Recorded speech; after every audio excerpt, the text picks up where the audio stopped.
What's up, family? Gerald the Bossman here. You're tuned into the Bossman Show on AM 1010, AM 1430, 1055 The King. Let the King out at 105theking.com and the Bossman Show at bossmanshow.com. Hit me up on Instagram, The Bossman Show, Twitter at Bossman Show, and Facebook, Bossman Show. It's the Bossman on your radio. Listen to the Bossman Show with your host, JR, Saturdays at 9 a.m. right here on AM 1010, The King. What's up, good people? BetOnline is your number one source for all your betting needs. The latest odds, lines, and matchup reports for baseball, boxing, golf, and more. BetOnline continues to be the fastest and easiest way to place your wagers, including live betting and your favorite casino and card games available to play right from your phone. Head to the website or use your mobile device to sign up today and get in on the action. Remember to use your promo code BELIEVE, B-L-E-A-V, for your 50% welcome bonus on your first deposit. BetOnline, where the game starts. BS3 Network, changing the way you watch TV. Yes, BS3 Network, changing the way you watch TV, covering content and hot topics from A to Z, sports, music, society and culture, movie reviews, you name it, we have it. Check it out on bs3network.com or check us out on Roku, BS3 TV on Roku, as well as check out your favorite podcast on all podcast platforms or Spreaker.com/BS3 Network. You are now tuned to BS3 Network.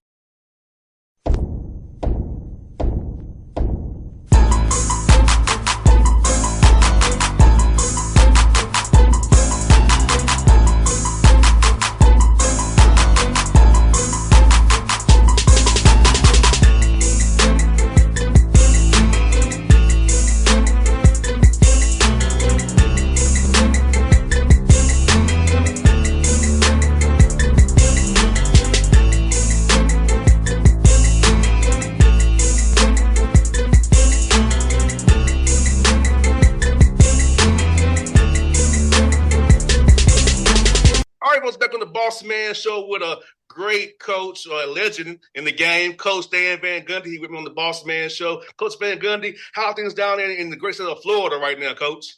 Well, still hot and humid, but, our part of the state came through Hurricane Helene pretty well. Obviously, a lot of other people, had it really hard, and then north of us even worse. So, my thoughts are with those people, and hopefully they get the help that they need. So I just want to ask you about Dikembe Mutombo, somebody I knew very well from my time covering the Hawks around the NBA. What's your interaction with Dikembe Mutombo, and what did your thoughts of him impacting on and off the floor and what he did for basketball and just the world in general, Coach?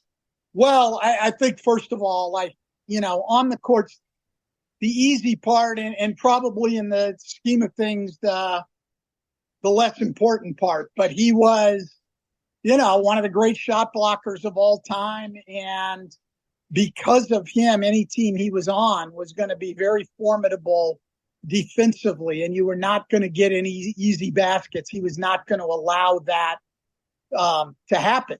But I think beyond that, my brother coached him in Houston for a time. And when he got word of Dikembe's passing, the first words he said to me were, he was a great humanitarian, and I think that's, more important. What he did with his hospital in the Republic of Congo and the number of people that he helped, he really saved a lot of lives. I mean, that's what he did.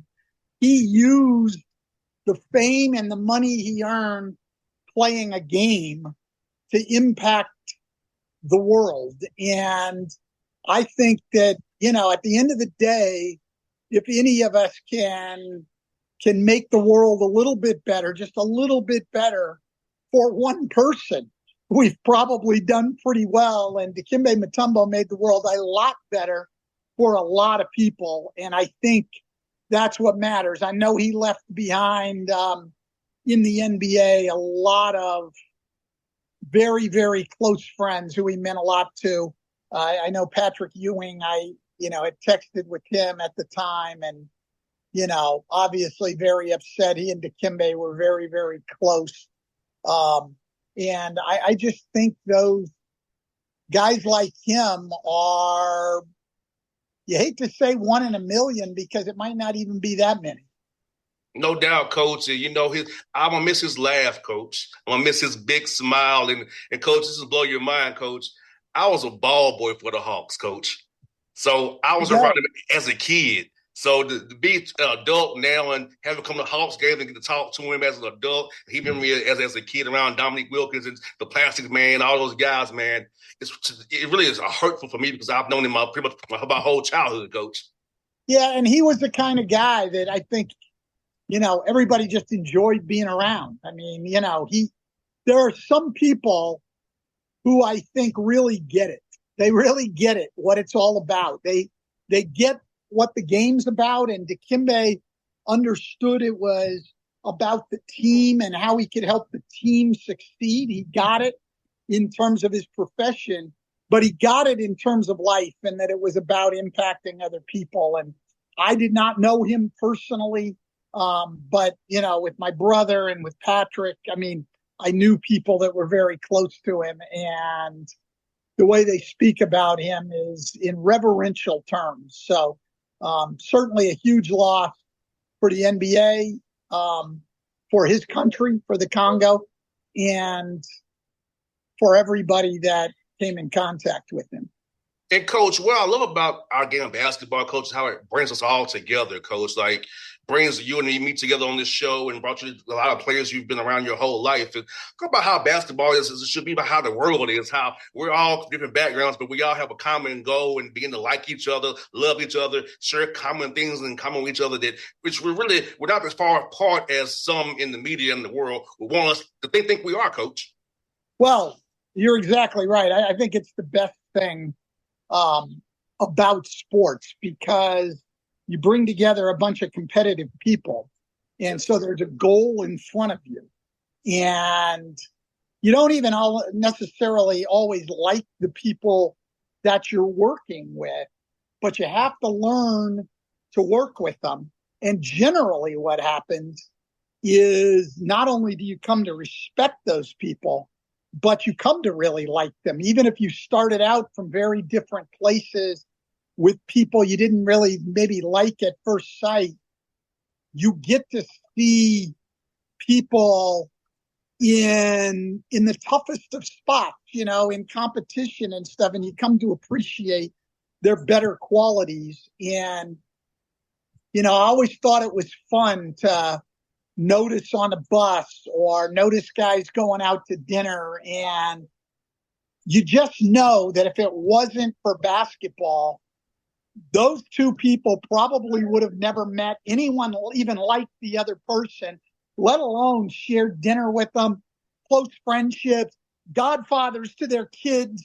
All of these things, the barriers get broken down. To me, it's the best thing about the game of basketball. And I think it's what the people, even the players who get so wrapped up in minutes and shots and stats and individual things, they miss that. I mean, it's all about giving yourself to the team and the group. And I like to see guys who 10, 20 years down the road still have a bond with their teammates because of what they went through together. It's a special thing about sports. And we're not just talking at the NBA level. We're talking at every level. If you do it right, if you do team sports right, if you give yourself to the team, and care about other people, then, those bonds will exist. And, Coach, just going to tell you a quick story, Coach. Back in the day, the Atlanta Hawks used to practice at Morehouse College. I grew up literally 2 miles from Morehouse College, so Hubie Brown, as a kid, let me come to his practices, and he was very close with my father. You would think Hubie Brown and my dad's a Black Panther, part of the movement, and Hubie Brown are friends, and got me to come to practice as a young boy, got me to be a Hawks ball boy, eventually becoming a Braves bat boy. So it was like you said, Coach, you wouldn't think my dad and Hubie Brown be friends, but basketball made Coach Brown and my dad be friends, got me to be around the Hawks as a young boy at Morehouse in practices every day. Well, and I think it goes the other way too, right? I mean, if it weren't for basketball, would Hubie Brown have had the opportunity to meet someone like your father and talk with someone like your father who had been part of the Black Panthers and the whole thing? I mean, I grew up in the Bay Area in California where the Black Panthers started in Oakland, Eldridge Cleaver and Huey Newton and that whole group.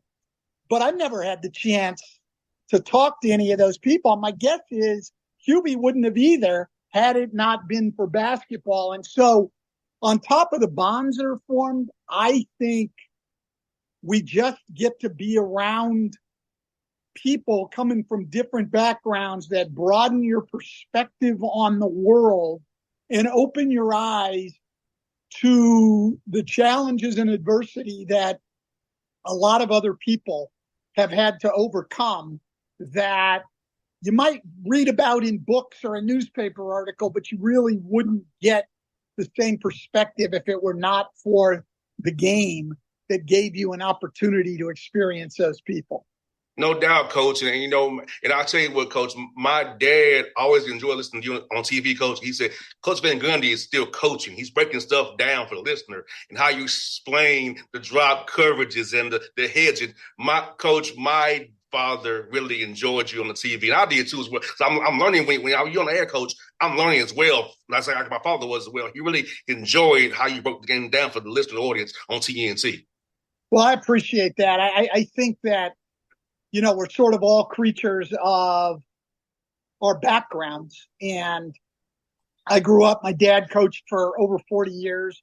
I was never not around the game. And I was always around not only the game, but coaches and coaching. I mean, most of my dad's best friends were coaches. The people my brother and I grew up around were coaches.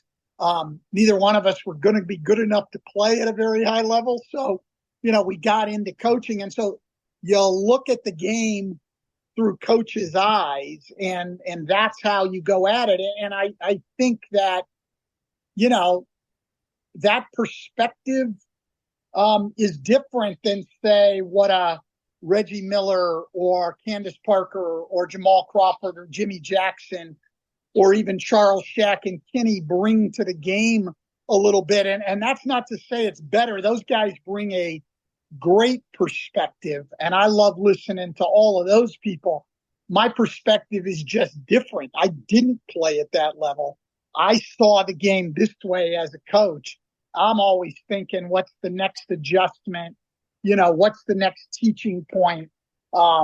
Things like that. And so I don't know that I could talk about the game any differently than I do. Now, also, a lot of times, and I even did this coaching, to be quite honest. The one thing about the NBA, and you've been around it. I don't care who you are. I don't care if you're another player or a coach. These guys are so good. There's 3 or 4 times a game that little kid fan in you still comes out. I mean, yes. I remember times in games as a coach where one of our guys would do something, or even one of our opponents' guys would do something. And I'd just turn around to my assistants and say, can you believe that? Like it's just, and I certainly still have that as a broadcaster. So as much as you're into the coaching and the adjustments and all of this, you're also a fan of the game, man. These guys are phenomenal. They're the best players in the world. And sometimes the only appropriate thing to do is celebrate them. Yes, indeed, Coach. Like you said, I've been around the NBA my whole life, man. It's been amazing, being around all these great players I've been around, man. And, Coach, for you, as the game evolved from the 90s to now, how you like how the game has evolved for you being a defensive guy. I know how you got to have put Shaq in the put Shaq in the post, Dwight in the post, the 4 out, 1 in. So for you, how's the game changed for you, and how you like how the game is progressing from when you got started college coaching to the end time in the NBA to now? Yeah, prehistoric times to now. I mean, the game's changed that much. I mean, it's really, really different. But look, nothing ever stays the same. I mean, I think that obviously players, athletes in general in all sports just continue to improve and get better and learn from the people ahead of them. And, so the players get better. It makes coaches adjust, which leads to the next adjustment. And right now we're in a phase where the offense is way ahead of the defense right now. And the skill level is so high. The floor is so spread out that it's tough on defenses, but defense still matters. I mean, it's all relative. I mean, you might not be holding teams in the 90s anymore, but it's still the Boston Celtics winning the championship. It's still the Minnesota Timberwolves going to the conference finals, which surprised people. Those are the two best defensive teams in the league. So it's relative, but it's still important. It has to be taught differently. I think the game is at a high point. It's fun. Fans are loving it. All of that is good. The only thing that I haven't liked over the last 5 or 6 years is I think we've become a league where almost every team plays the same way. Like you turn on whatever game you turn on, everybody's going to be running 5-out offense with the big man as the hub at the top of the key. Everybody's doing the same things. And maybe it's just me, but from a coaching standpoint, I don't find that interesting. I'm watching the same thing every night. It's like Golden State and then 29 other teams play the same way. And so I miss where there were different styles of play. I miss where teams ran different sets and things like that. I mean, I do think there's teams who, relatively speaking, are trying to bring some of that back. I thought Monty Williams, when he was coaching, ran a lot of good set offense. Ty Lue, but what you mainly see with those sets now in the NBA is they're just after timeout type things. You don't, in the flow of the game, it's all 5-out. And I just like to see more, but that's just a personal thing. Even saying that, the game's at just such a high level, and the pace and the skill, and we're watching guys Luka Doncic's size and Giannis Antetokounmpo's size, with their ability to handle the ball and make plays, and the shooting range on guys like Steph Curry and Damian Lillard. I mean, it's absolutely phenomenal basketball. And then we even see guys like Jalen Brunson, who don't have the size, are not incredible athletes, but have learned how to play the game and can get it done still. The players I find really, really fun to watch. I mean, every night you're just watching something spectacular. I find the individual players probably more fun to watch than the way teams are playing. And Coach Van Gundy, yesterday, seeing Zach Edey, 7'4", take 3 pointers on pick and pops, I was like, whoa. My dad would lose his mind. A 7'4" guy was taking threes on a pick and pop and not doing a rim roll or a lob. I said, I know my dad's up there going crazy. Well, I think ideally, right, the ideal big guy now, I think, will be able to do both. We'll be able to roll to the rim and finish, catch lobs, but would also be able to pop and shoot the ball. Now, if you can do one of them, you're going to be pretty good if you can also protect the rim at the other end. But I think when developing players, if you can get a guy who can do both, Chet Holmgren, I think, is a guy who can do both. Kristaps Porzingis can do both. Those guys become really, really tough now, because if your big comes up, they can get behind him and catch the lob. If that guy's in drop coverage, they can pop and shoot the three. Those guys become impossible covers. And so I'm sure I'd read all summer that they were going to try to get Edey to shoot the ball from three. Personally, playing against him as big as he is, I'd give him every three he wanted. Just keep that big body away from the basket where I don't have to worry about giving up layups, fouling him, and keeping him on the offensive glass. And if he can knock down 3 threes in a game, well, more power to him. I mean, you can't – one of the things in the NBA that hasn't changed but is probably even more prevalent is you can't take away everything. You just can't. Doubt. And so – but you have to take away something. And I think sometimes – in trying to take away everything, we give up everything. And so you got to decide. Steve Clifford was the best on that with me when we'd be going over game plans, and we'd talk about, well, how do you want to guard their pick and rolls? And, they'd give, whoever was doing the game plan would give their ideas. And I'd say, that leaves this open. And so they'd go on to option B. And I'd say, well, that leaves this open. And Steve would say, hey, they're going to get a shot.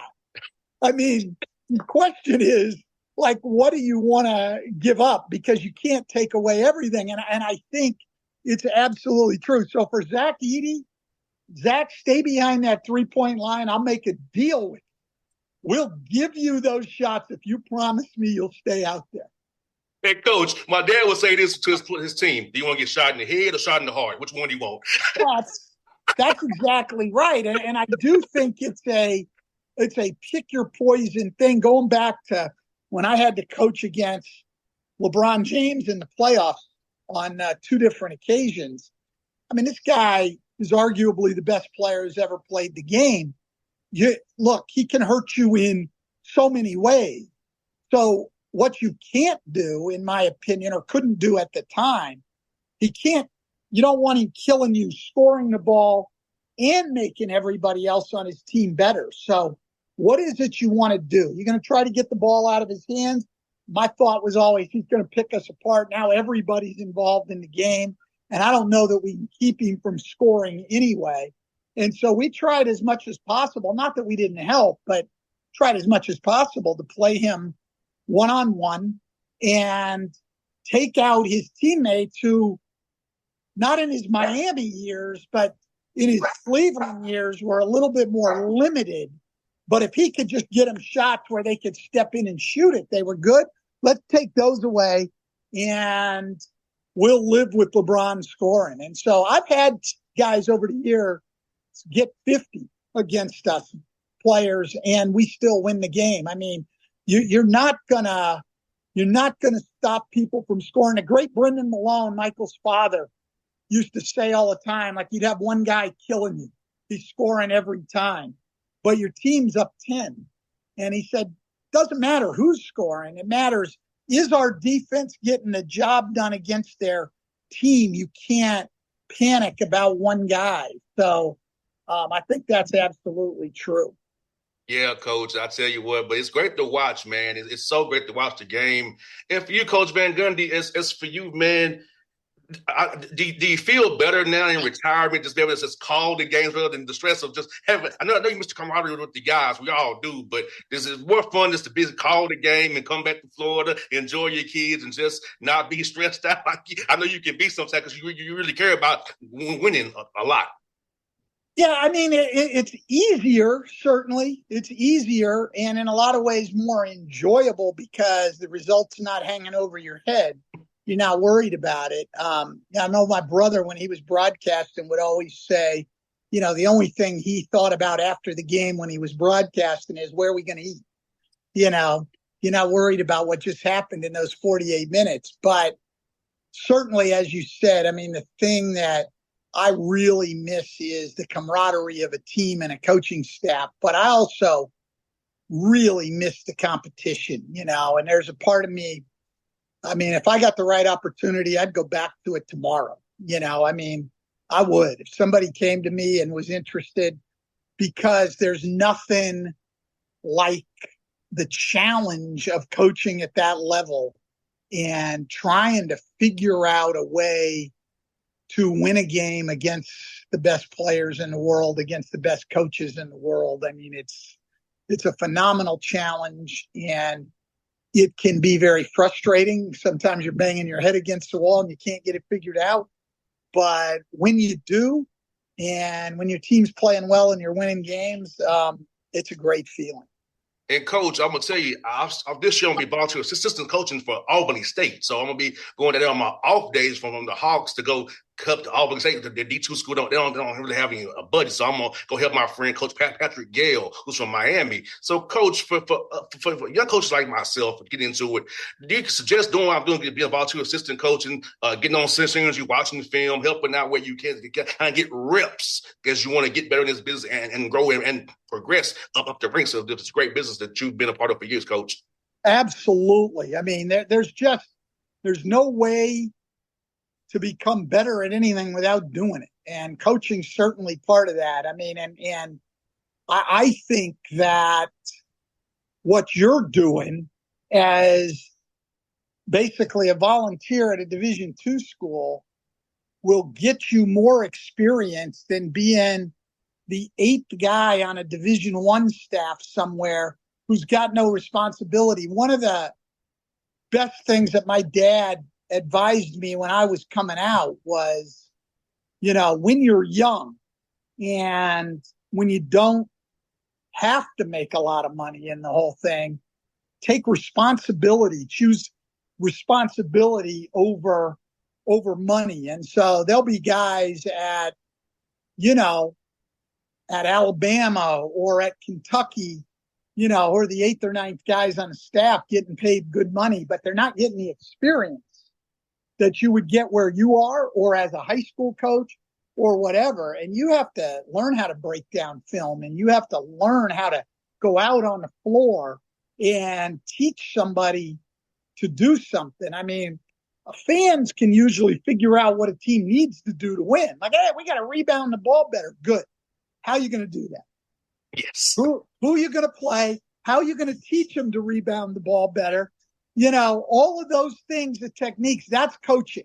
Like I said, fans can figure out, man, hey, they need to shoot more threes. Well, really? Well, we don't have anybody who can shoot them. So we have to manufacture other stuff. I mean, it's those kind of challenges you only get if you're in the arena and coaching. And those are the kind of guys that, I'm used to being around. There's a guy, Bob Byer, was on my staffs in Orlando, Detroit, New Orleans. He's with J.J. Redick now on the front of the bench with the Lakers. Bob came up, Division III player, Division III assistant coach, on up through the ranks in college as assistant coaches, finally a head coach. And then I think he's on his 9th NBA team. But he was at that lower level learning to coach. And the other advantage is, I don't care who you are, you're going to make mistakes when you're coaching in your first few years. And when you get to do it at the smaller schools or the high schools, you can make those mistakes out of the limelight. Like I've always looked at and had unbelievable respect for what JJ's going through. But like for a Jason Kidd, like the first time you're ever going to coach is going to be in front of 20,000 people a night and the media attention and everything else. I mean, wow. And I don't think people need to pay their dues. I have no problem. Jason Kidd, to me, has been a good coach since the first day he stepped into it. I just can't imagine myself ever having done that. I needed 14 years as a college coach, starting, as an assistant and then a lower level head coach. I needed 14 years in college and 8 years as an NBA assistant before I stepped into it. I just can't even imagine what those guys go through the first time. I have great respect for it. And Coach, I'm looking forward to it. The guys are doing the workouts every morning. Practice starts in a couple of weeks. So I'm looking forward to all my off days for the Hawks going down there to impart on the wisdom my dad gave me and for my days as well. So, Coach, I'm excited about this journey because I love coaching. I respect coaching, and to do it, follow my dad's footsteps in coaching. I can't wait to do it, Coach.